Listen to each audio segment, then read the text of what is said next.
ओम श्री परमात्मने नमः।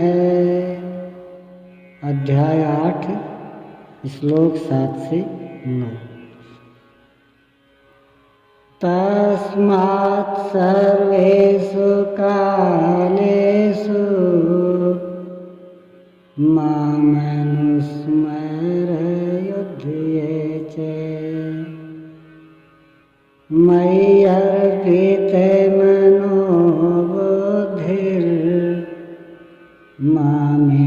वैश्यस्य संशयम्।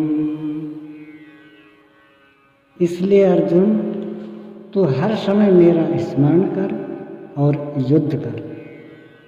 मुझ में अर्पित मन और बुद्धि से युक्त होकर तू निस्संदेह मुझे ही प्राप्त होगा। निरंतर चिंतन और युद्ध एक साथ कैसे संभव है?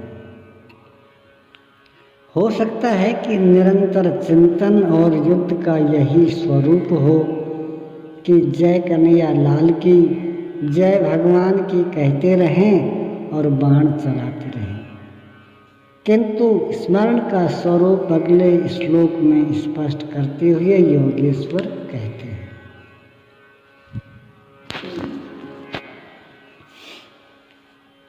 अव्यासयोगयुक्तेन चेतसा नान्यगामिना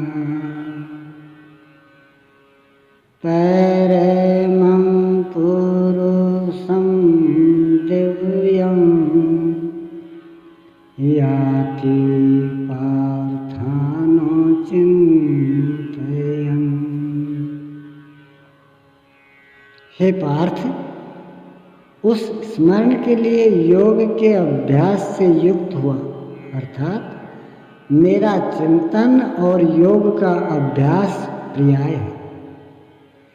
मेरे सिवाय दूसरी और न जाने वाले चित्त से निरंतर चिंतन करने वाला परम प्रकाश स्वरूप दिव्य पुरुष अर्थात परमात्मा को प्राप्त होता है।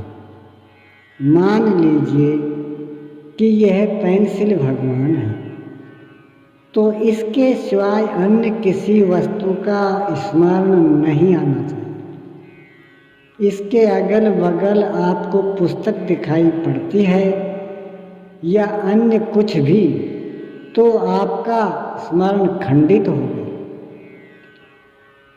स्मरण जब इतना सूक्ष्म है कि इष्ट के अतिरिक्त दूसरी वस्तु का स्मरण भी न हो, मन में तरंगे भी न आए, तो स्मरण और युद्ध दोनों एक साथ कैसे होंगे?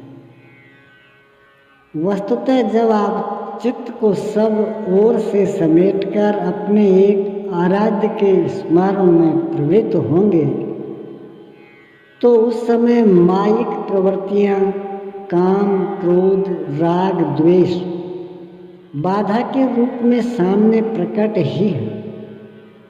आप स्मरण करेंगे, किंतु वे आपके अंदर उद्वेग पैदा करेंगी।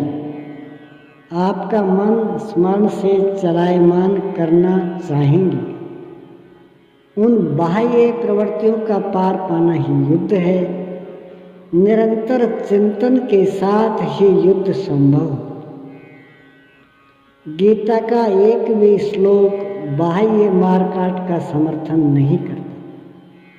चिंतन किसका करें, इस पर कहते हैं। कविं पुराणे मनुशासितारम् अणोरणीयां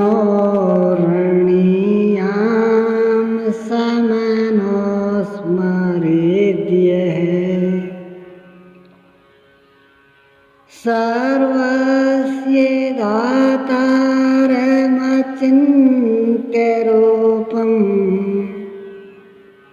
आदित्यवर्णं तमसः परस्तात्।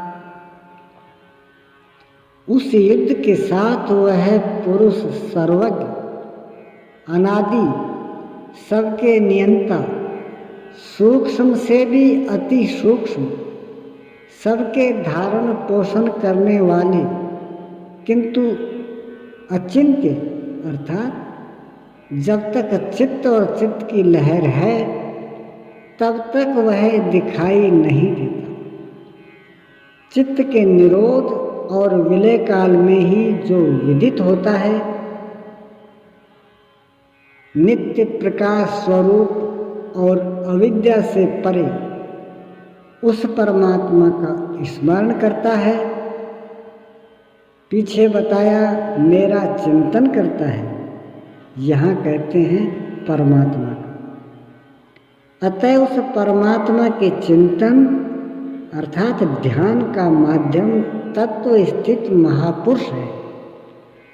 इसी क्रम में ओम श्री सद्गुरुदेव भगवान